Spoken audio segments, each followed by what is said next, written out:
Hola, ¿cómo están? Bueno, vamos a ver un poco cuál es, como diría el viejo Kelsen, que es un personaje de la Facultad de Derecho, eh, que hablaba de una pirámide jurídica, y nosotros seguimos repitiendo, esto yo lo estudié hace 40 años y lo seguimos repitiendo, la pirámide jurídica vinculada a nuestro público, nuestra población estudio, objeto de estudio que son los niños, niñas, adolescentes. La primera pregunta es, ¿de qué hablamos cuando hablamos de un niño? ¿No? Digamos, en todos nuestros desarrollos hablamos de niños y como ya creo que hemos planteado en nuestro primer encuentro, cuando hablamos de niño, en primer lugar vamos a acudir a, yo la tengo acá en este viejo material de hace muchos años, la querida y nunca suficientemente ponderada Convención sobre los Derechos del Niño, que tiene jerarquía constitucional, como también sabemos, es decir, que forma parte de nuestra Constitución. La Convención es muy clara, en su artículo 1 dice, para que no quede lugar a dudas, para los efectos de la presente Convención se entiende por niño todo ser humano menor de 18 años de edad, salvo que en virtud de la ley que le sea aplicable haya alcanzado antes la mayoría de edad. Esta salvedad no la vamos a tener en cuenta, nosotros vamos a tomar en cuenta la primera parte porque en nuestro caso no hay ninguna ley que establezca que se es mayor de edad antes de los 18 años, ¿no? Todo lo contrario, teníamos una ley hasta hace pocos años que establecía la mayoría de edad en los 21 años, perdón. Así que nosotros vamos a considerar que esa salvedad no nos alcanza porque no hay una ley nacional que establezca la mayoría de edad antes de los 18 años. Y entonces vamos a tomar esta definición de es niño toda persona que sea menor, todo ser humano que sea menor de los 18 años de edad. Después tenemos una segunda norma que es nuestro Código Civil y Comercial, que tiene una definición un poco, a mi juicio, no me parece la más feliz. Dice así, en el artículo 25 y 26. Artículo 25 del Código Civil y Comercial, que es una ley del año, digamos, es un código reformado en el año 2014, 2013-2014, ley 26994. Es bastante nuevo. Artículo 25. El nombre del artículo es menor de edad y adolescente. Y dice así, menor de edad es la persona que no ha cumplido 18 años. ¿Qué les costaba decir niño? ¿No? Niño es la persona que no ha cumplido 18 años. Bueno, le pusieron menor de edad.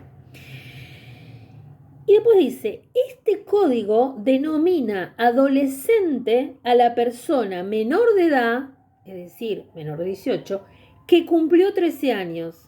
Dirían, Dios mío, qué complicados que son los abogados y las abogadas, ¿no? Qué complicados. De hecho, es niño toda persona menor de 18 años y cuando tenga entre 13 y hasta los 18 se la llamará adolescente, ¿no? Sencillamente. Bueno, lo hicieron un poco más complejo. Y después, tendría que haber sido antes, en el orden, tenemos la ley. Yo les muestro todos mis materiales de trabajo antiguos, ¿no? La Ley de Protección Integral de los Derechos de Niñas, Niños y Adolescentes. Un detalle mínimo, está muy bien esto de poner primero a las niñas, no por una cuestión de ninguna importancia, simplemente por orden alfabético, ¿no? Digamos, niñas va primero que niños. Pero no suele repetirse en la mayoría de los, ni en el discurso, ni en los escritos, en general se sigue con el niños, niñas y adolescentes. O se sigue mencionando primero el género masculino cuando por orden alfabético primero está la A y después la O. Parece una tontería, pero yo creo que es un resabio del machismo.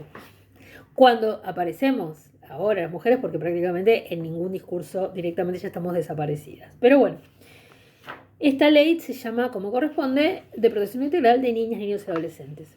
Es la 26061, con sus decretos reglamentarios, Es una ley del año 2005, de septiembre de 2005, y fue publicada finalmente y promulgada en octubre de 2005. Es decir, es una ley que tiene ya prácticamente 20 años y va a cumplir 21 años.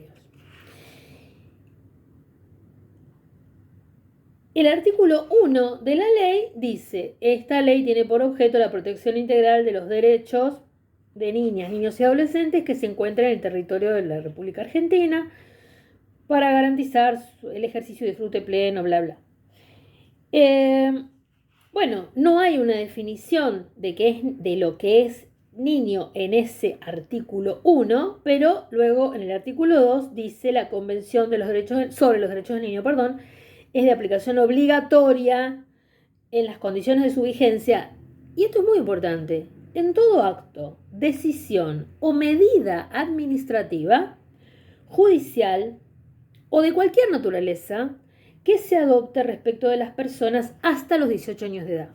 Punto. O sea, estamos claramente diciendo que nuestro público, nuestro universo de esta ley es el mismo que el de la Convención sobre los Derechos del Niño. Pero además está diciendo que en cualquier decisión que se tome, cualquiera, legal, administrativa, de cualquier índole, habría que hacer una especie de análisis de constitucionalidad, no una especie, un análisis de constitucionalidad, que es la que habría que hacer en todos los casos para cualquier decisión. Pero en este caso en particular, ese análisis de constitucionalidad hay que hacerlo con especial mención o con especial aplicación de la Convención sobre los Derechos del Niño. Es decir, esta decisión que estamos tomando, insisto, esta decisión puede ser, le ponemos una sanción a un alumno porque le pegó a otro compañero, ¿no? Entonces, en esta decisión que estamos tomando, supongamos que la decisión que toma la escuela es suspenderlo un día. En esta decisión que se está tomando, ¿se está aplicando como corresponde la Convención sobre los Derechos del Niño? ¿Cómo sabemos si se está aplicando? Bueno, esta ley de protección integral nos da bastante ayuda en ese sentido, y las leyes locales de protección de derechos, la de Neuquén, la de Mendoza, la de la provincia de Buenos Aires, las locales, que muchas de ellas son muy previas a la 26.061, nos ayudan a entender eso. Por ejemplo, ¿le dimos derecho de defensa a esa niña o ese niño, ese adolescente? ¿Se lo dimos? ¿Pudo defenderse? El campo de las relaciones escolares es un campo muy interesante en este sentido, porque muchas veces, y esto lo he comprobado como profesional y como madre, debo decirlo, en muchas ocasiones los estudiantes, las estudiantes, sobre todo a nivel secundario, tienen menos derecho que un preso. Menos. Por ejemplo, para defenderse de una sanción, ¿no? Digamos, en general, los llamados códigos de convivencia o acuerdos de convivencia, etcétera, por ejemplo, solo prevén inconductas que pueden cometer las personas menores de edad, ¿no? Digamos, en ningún momento se trabaja con la comunidad educativa y con las posibles acciones transgresoras de la ley o transgresoras de la buena convivencia que pueden llevar adelante, por ejemplo, personal directivo o docentes o celadores o como se llamen, coordinadores o como se llame en cada escuela, sino que está centrado solamente en las acciones disvaliosas que puede cometer un estudiante. Eso en sí mismo ya es discriminatorio, ¿no? Digamos, es un código penal, porque finalmente un acuerdo de convivencia, si tiene sanciones, termina siendo como cuando hablamos, por ejemplo, de la criminología clásica, ¿no? Y hablamos de una manera de establecer qué es delito. Bueno, es delito lo que está determinado en la ley. Bueno, en una escuela, ¿qué es sancionable? ¿Qué es una conducta? Bueno, ir con el, qué sé yo, sin el guardapolvo. O ir con camisetas de fútbol. Si no puede no estar permitido en esa escuela. En otra escuela sí, ¿no? Entonces, va a ser ley para esos estudiantes lo que esté escrito en el reglamento de la escuela. Muy bien, nada por lo menos en los casos que yo conozco, que son bastantes, porque lo he estudiado, nada de lo que pueda hacer un adulto está incluido en ese código. Entonces ahí hay un problema. Bueno, entonces uno podría pensar, por ejemplo, uno podría analizar un reglamento de una escuela secundaria y decir, este reglamento cumple con lo que establece la convención. Ya me va a decir, bueno, no, es un reglamento escolar. Bueno, sí, un reglamento escolar puede significar que un pibe o una piba sean expulsados de una escuela o sean infelices en esa escuela, que es igual de malo, ¿no? Muy bien. Entonces, por ejemplo, puede decir, bueno, si no tiene derecho de defensa frente a una acusación, no está cumpliéndose con el deber de protección especial que tiene todo niño, niña, adolescente, por el solo hecho de ser una persona, primero por ser una persona y luego en particular por ser una persona menor de edad. Bueno, entonces, esa es un poco el bloque, en primer lugar, ese bloque, esa pirámide estaría entonces en la cúspide, el bloque constitucional, que son todos los derechos reconocidos por nuestra Constitución a cualquier persona y en particular para estas personas menores de 18 años la Convención sobre los Derechos del Niño y cualquier otro tratado de derechos humanos que le pueda ser aplicable.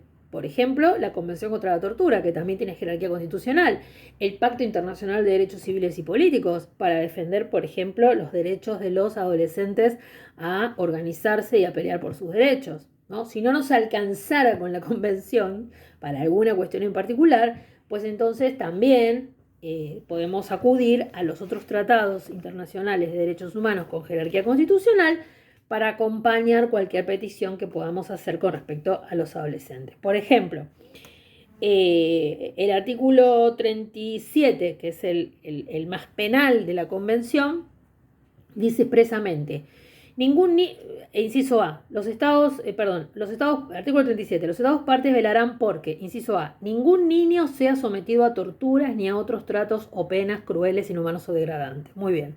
Ahora, no me dice más que eso.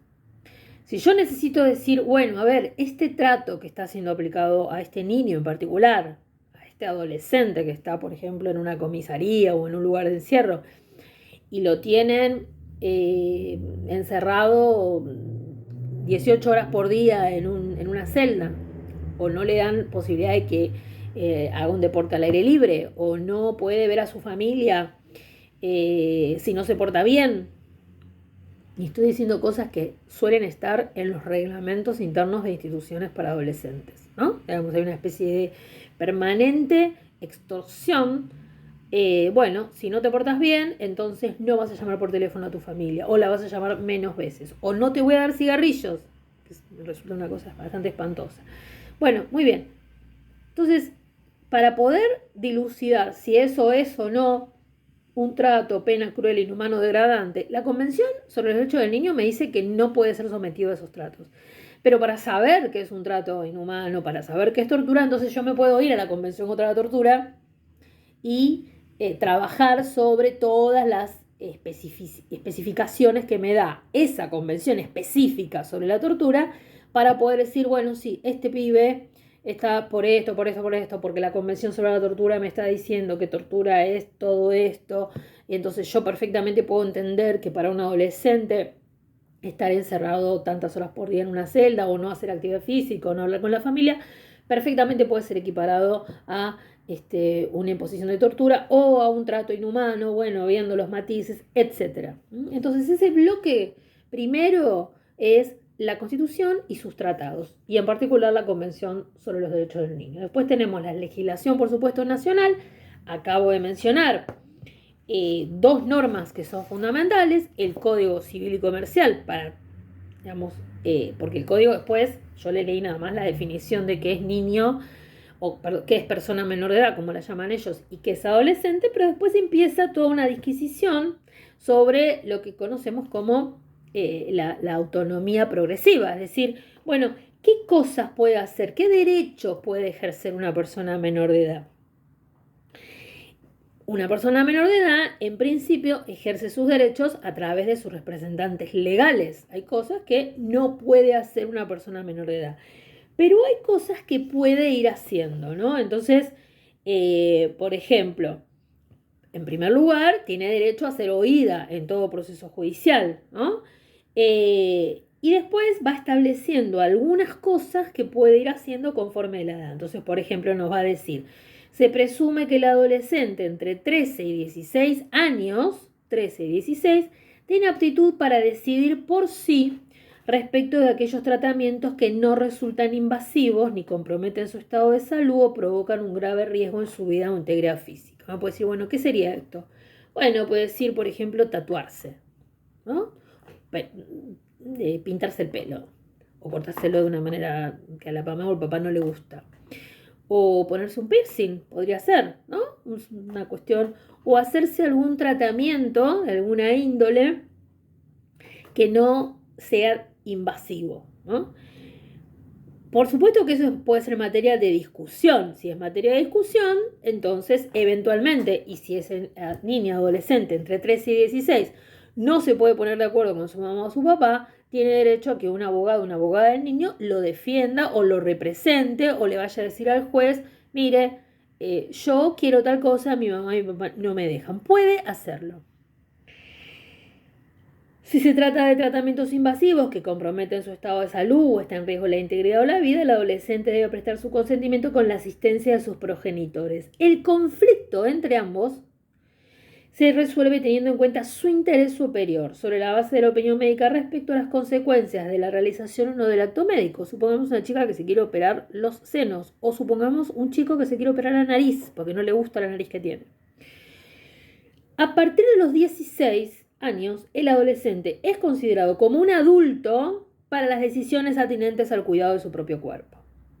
Esto es importante porque la baja edad de disponibilidad vino a desequilibrar un cierto orden que había con la edad de 16 años. Es decir, a los 16 años el Código Civil y Comercial nos decía, bueno, a los 16 ya se lo puede considerar como un adulto para las decisiones atinentes a su propio cuerpo. Es decir, para cualquier decisión, ¿no? Esto que dije recién, operarse, alguna cuestión física o lo que fuere, ya se podía considerar como un adulto.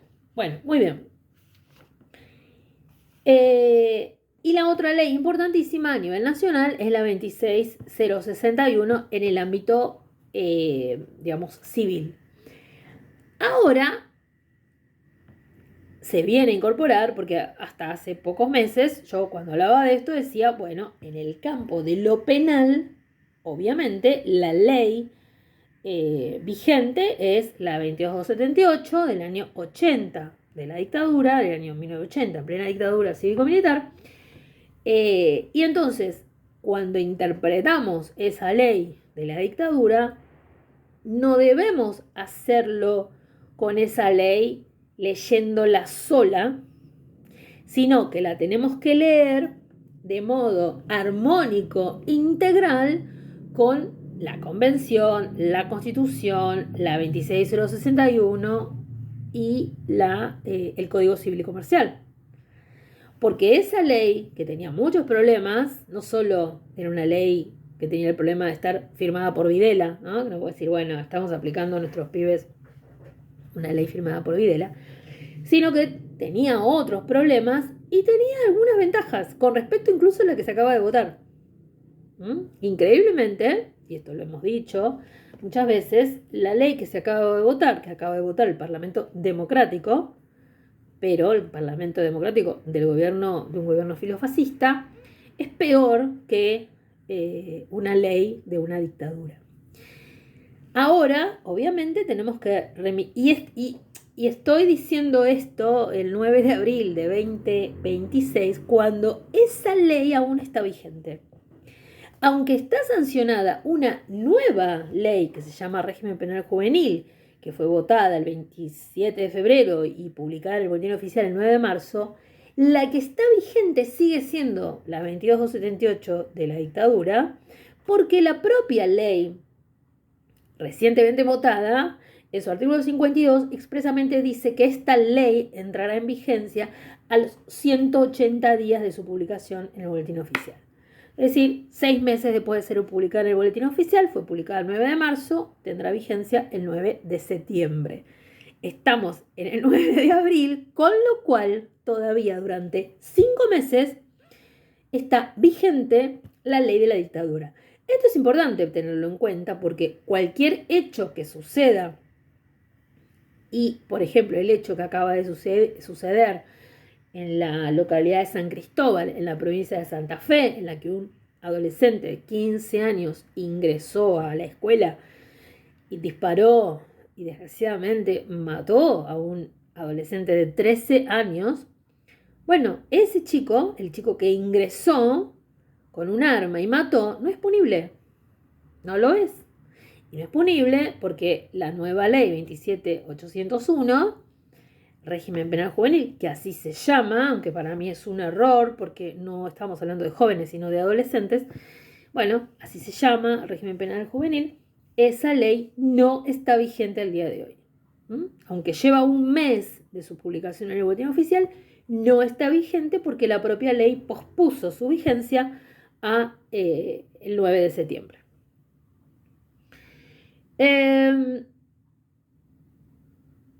Ahora bien, esas leyes que están vigentes, la Convención, la Constitución, la 26061, el Código Civil y Comercial, conviven con normas de menor jerarquía o de igual jerarquía con otras leyes provinciales y a veces incluso nacionales que entran en colisión.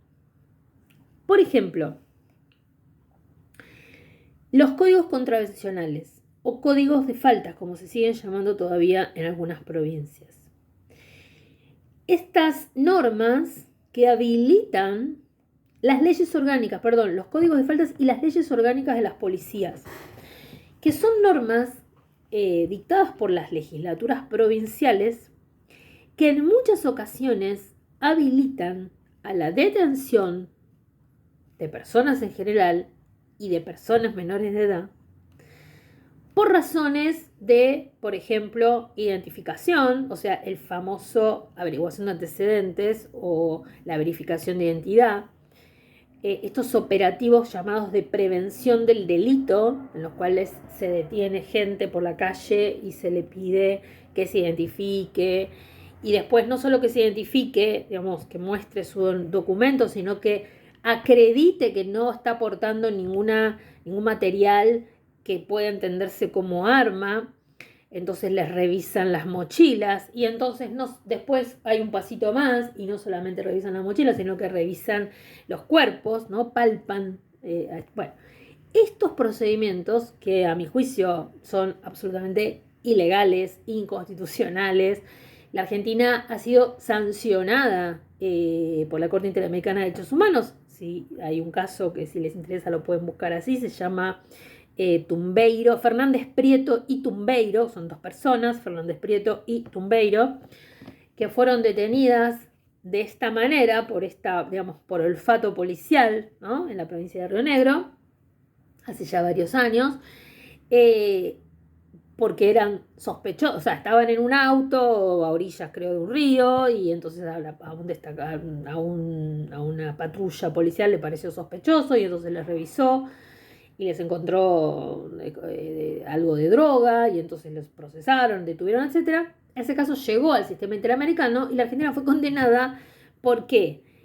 Porque más allá de que hay toda una teoría, que es la teoría del fruto prohibido del árbol envenenado o el fruto envenenado del árbol prohibido, se menciona de distintas maneras, pero que en síntesis lo que quiere decir es que yo no me puedo servir de una prueba que obtuve ilegalmente, ¿no? El extremo es la prueba obtenida por tortura, ¿no? Digamos, yo no me puedo, o sea, Estado,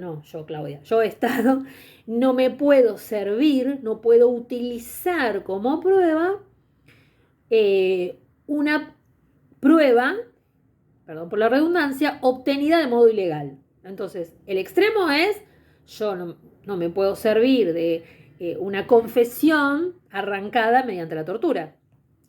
Y por eso en nuestro país a diferencia de, por ejemplo, la tradición anglosajona, la confesión, o sea, el imputado, el acusado, no está obligado a hablar, ¿no? Porque justamente esa es una manera de preservar a las personas de las presiones, ¿no? De que sea utilizada una declaración autoincriminatoria para llevarla a juicio o para condenarla, porque puede presumirse que en ocasiones esa declaración autoincriminatoria haya sido obtenida mediante presiones ilegales o, en el peor de los casos, mediante la tortura.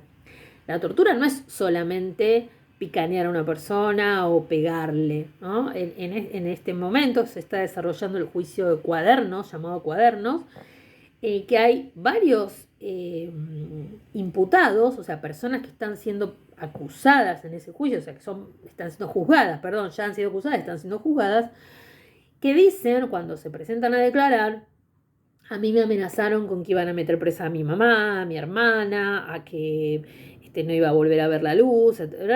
Y por eso yo dije tal cosa, ¿no?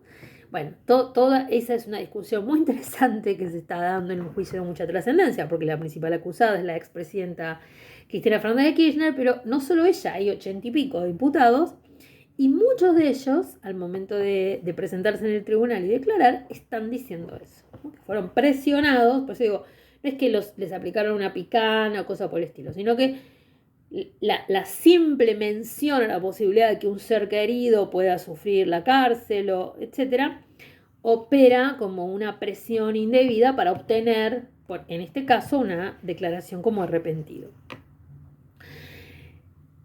Entonces, me desvío un poquito con esto, pero es absolutamente pertinente. ¿Por qué? Porque tiene que ver con estos operativos policiales en los que se levanta gente. Y muchas veces se levantan niños y adolescentes, ¿no? Porque claro, el policía cuando se acerca, sobre todo hay una edad, 16, 17, en que un pibe puede tener 16, 17 o puede tener 18, 19, ¿no? Digamos, es un poco impreciso. Y piden documentos y revisan. Y esto sucede incluso a veces a la salida de las escuelas. Recientemente hubo un episodio gravísimo en la localidad de Lomas de Zamora, en la provincia de Buenos Aires, en la que un operativo de migraciones junto con la Policía Federal, o sea, una jurisdicción no provincial, sino federal, ustedes saben, la jurisdicción federal en realidad tiene, las fuerzas federales tienen jurisdicción en cualquier lugar del país, porque son federales, ¿no? Entonces, en general, se supone que cuando hay un vínculo razonable entre distintas jurisdicciones, la nacional y la provincial, esos operativos tienen que hacerse con aviso previo, con acuerdo, etcétera. Pero no siempre es así. Yo no sé si en el caso de Lomas de Zamora hubo aviso previo, pero lo que pasó fue que en la puerta de una escuela secundaria empezaron a identificar niños y adolescentes y a exigirles la exhibición de su documentación a ver si eran argentinos o extranjeros, una especie de ICE o ICE norteamericano de segunda categoría, copiado, digamos, como copia tantas cosas de este gobierno de la política de Trump. Entonces, esto es muy importante porque en aplicación de una de estas normas de baja jerarquía, ¿no? Estas normas se conocen justamente como normas de baja jerarquía, son resoluciones, decretos, a veces tienen otros nombres, decisiones administrativas, ¿no? Digamos, en el amplio entramado del Estado hay, por ejemplo, resoluciones que son del Ministerio de Seguridad o de una subsecretaría, normas, memos internos, y menciono la palabra memo porque en particular la Argentina tiene otra condena, la del caso Bulacio de la Corte Interamericana de Derechos Humanos. El caso Bulacio seguramente lo escucharon nombrar. Walter Bulacio era un chico que había ido a un recital de entonces Los Redonditos de Ricota en el año 1991 en la capital federal, en el Club Obras Sanitarias. No tenía entrada, como suele pasar muchas veces en los recitales de Los Redondos o de ahora los fundamentalistas del aire acondicionado. Los pibes, los que van a ver esos recitales, esperan, porque en algún momento se abren las puertas, o se abren, sí, se puede ingresar sin entrada, es como una especie de acuerdo previo, ¿no? Se compran las entradas hasta que no hay más entradas y después se abren las puertas y entran lo que quedó afuera. En ese caso, mientras estaban afuera intentando entrar sin entradas, hubo una razzia, la policía llevó detenidos a un grupo de adolescentes, de personas que estaban ahí, entre ellos Walter. Sin aviso, Walter tenía 17 años, sin avisar a un juez, ni a su familia, ni a nadie, lo llevaron a la comisaría. Fueron golpeados, todos, Walter también, y comenzó a tener convulsiones, lo llevaron a un hospital y allí murió. Es decir, la familia despidió a Walter un día vivo y se enteró a los 2 días que les avisaban que estaba muerto. Y hasta entonces no sabían, 2 días, no me acuerdo exactamente cuánto, pero no estaban anoticiados de su detención. Ese caso fue llevado a la Comisión Interamericana de Derechos Humanos y luego a la Corte dictó sentencia, porque en ese caso justamente lo que pasó fue que la policía defendió, o sea, el Estado argentino defendió su accionar basándose en el memorándum 40, memorándum interno del área de seguridad interna de la Policía Federal. O sea, esa norma de bajísima jerarquía fue la que usó el Estado para justificar la actuación de la Policía Federal llevándose a Walter esa noche. En abril, creo que fue el 19 de abril, o el 20 de abril de 1991. Bueno, ese caso y esa sentencia de la Corte Interamericana, la sentencia de la Corte Interamericana fue en el 2003. Esa sentencia de la Corte Interamericana, lo que la Corte decía, además de condenar al Estado argentino, se llevó a un proceso finalmente de solución amistosa, el Estado reconoció su responsabilidad internacional después de un largo proceso. Imagínense que la última decisión de la Corte fue en 2003 y el hecho fue en 1991. La Corte le dice al Estado argentino, ustedes tienen que sancionar un régimen, o sea, tienen que revisar toda su normativa aplicada a adolescentes y verificar que no haya normas que habiliten detenciones ilegales de adolescentes, o sea, de niños, de personas amparadas por la Convención. Ese es el fallo Bulacio.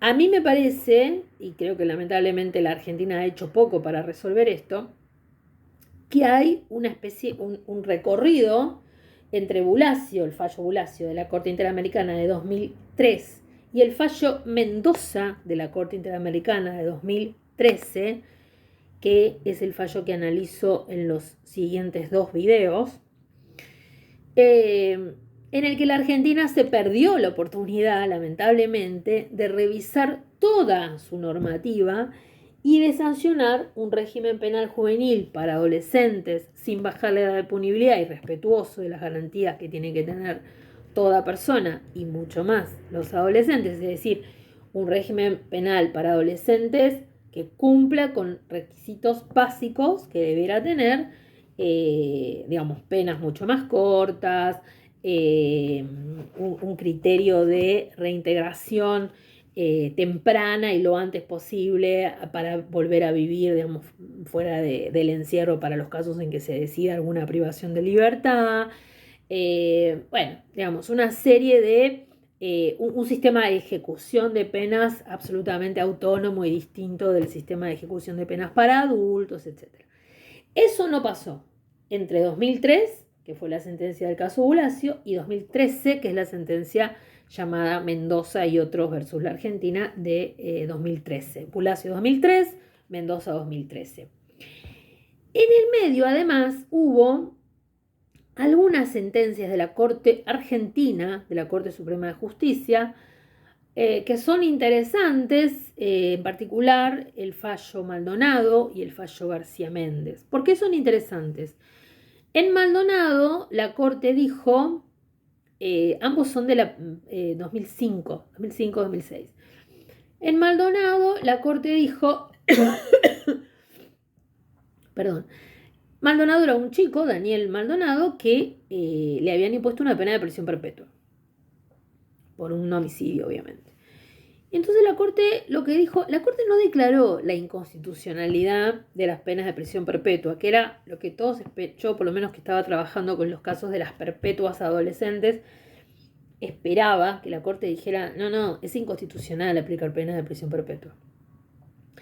Pero la Corte hizo una serie de consideraciones en las que es como si les dijo a los tribunales inferiores, bueno, ustedes tienen que poder explicar por qué no le imponen una pena menor, siendo que el régimen penal de la minoridad, la ley, repito, que estaba vigente antes de la sanción de la nueva ley y que todavía lo está hasta el 9 de septiembre porque la nueva ley pospuso su vigencia. Ese régimen penal de la minoridad habilitaba en su artículo 4 que al momento de imponer pena por un delito cometido por una persona de 16 o 17 años, que esa era la edad de punibilidad, se podía aplicar la pena de la tentativa del delito de que se trate. Se podía. La interpretación que yo hice siempre, no yo sola, obviamente otras personas también, pero bueno, era que podrán aplicar la pena prevista para la tentativa. Como la Convención sobre los Derechos del Niño dice que la pena de prisión se aplicará como último recurso y por el plazo más breve que proceda, dice la Convención, entonces la interpretación mía siempre fue, y de muchas otras personas, bueno, momento, ese podrá aplicar la pena prevista para la tentativa, en realidad se tiene que transformar en un deberá, porque la Convención me está diciendo que yo tengo que aplicar la pena más breve. Si yo tengo que aplicar la pena más breve y la ley, el régimen penal de minoridad me permite aplicar, me dice, bueno, usted puede aplicar la pena de la tentativa, ese podrá se transforma en una obligación por aplicación de la Convención. Por eso le decía que deben entenderse las normas de una manera armónica, ¿no? Sobre todo esta, que era una ley de la dictadura. Bueno, toda esa interpretación que hemos hecho y que han hecho por suerte algunos jueces, no todos, para aplicar penas menores, ¿no? Los jueces de los casos de las perpetuas, que vamos a ver otros videos del caso Mendoza, que llega al sistema interamericano, no lo hicieron esa interpretación. Dijeron, no, esto es muy grave, listo, perpetua.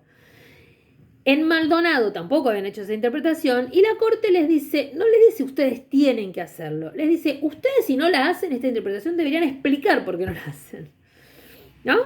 Porque si no, la culpabilidad, digamos, la posibilidad de imponer una pena a un adolescente no puede ser igual que un adulto, ¿no? Entonces, el caso vuelve al tribunal de origen y le imponen una pena más corta, de 15 años.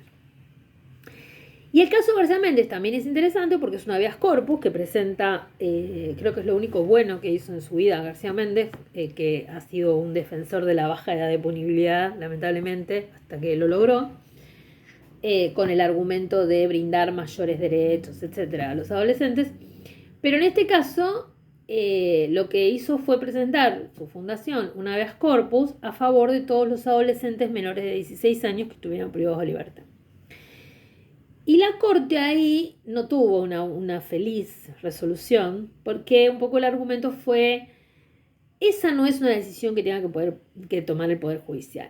Está vigente una ley, que es la 2278, que debe ser revisada, pero es una decisión del Parlamento, no es una decisión del Poder Judicial, ¿no? Porque si nosotros ahora dijéramos que todo menor de 16 años de edad tiene que ser puesto en libertad, esos adolescentes correrían riesgo de la venganza personal, de la persecución policial, es decir, en lugar de ser una medida de protección, terminaría siendo una medida que los podría perjudicar.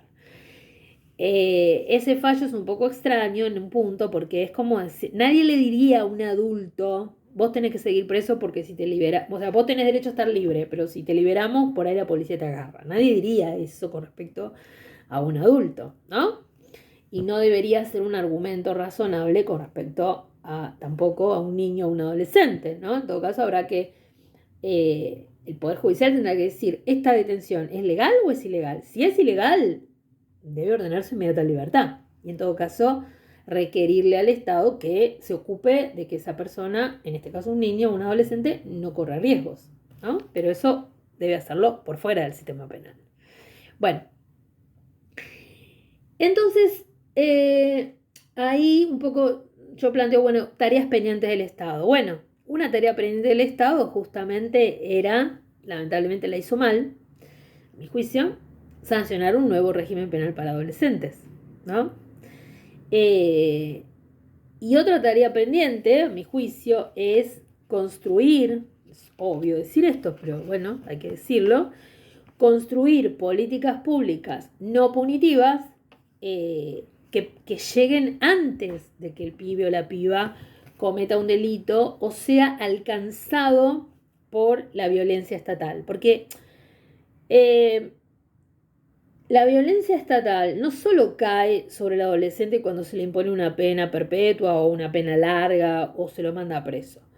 El contacto con los adolescentes, con la violencia estatal pura y dura, sucede muchas veces sin intervención judicial, sucede en la calle, en estos operativos que decíamos recién, o en operativos quizá menos llamativos, con menos personal, con menos despliegue, pero uno a uno, ¿no? El policía de la esquina que le dice, yo a vos ya te tengo junado, portate bien porque la próxima te levanto o te planto un fierro o cuando la policía tiene que resolver un caso y va a buscar al pibe que levanta habitualmente porque estaba parado en la esquina fumándose un porro y es como el victimario ideal, ¿no? Haya o no haya pruebas para detenerlo. Entonces,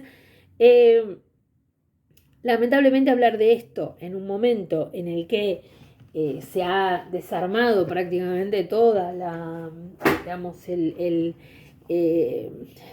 toda la, lo que hay un autor, P. Bourdieu, que siempre habla de la mano izquierda y la mano derecha del Estado, ¿no? La mano izquierda, digamos, bueno, los sectores de trabajo social o de asistencia social, la educación, ¿no? Y la mano derecha, la parte financiera, de seguridad, etcétera. Bueno, lamentablemente nosotros estamos viviendo una época en la que con el discurso de terminar con el Estado, en realidad se termina con una parte del Estado y se engrandece en términos de se agranda, no se engrandece, se agranda la mano derecha del Estado a través de la represión, el aumento de presupuesto para la CIDE, bueno, etc. Entonces es difícil quizá hablar de este tema en términos de tareas pendientes del Estado, porque no va a ser este Estado el que lo haga, no va a ser este Estado, será otro Estado el que pueda finalmente volver a poner en el centro la preocupación por, de verdad, la efectiva vigencia de todos los derechos de niñas, niños y adolescentes, ¿no? Nosotros tenemos toda la normativa para hacer eso, todavía tenemos todas las normas vigentes, empezando por las constitucionales, para hacer esto, pero tenemos un Estado, por lo menos un Estado federal, que descree de eso, de esas normas y de esas políticas, y como decíamos en nuestro primer encuentro, más bien intenta sacar a una porción grande de nuestros pibes y pibas del ámbito de la protección estatal. Así que bueno, contra eso habrá que seguir peleando y a favor de los derechos de pibes, pibas, habrá que seguir también dando pelea. Muchísimas gracias.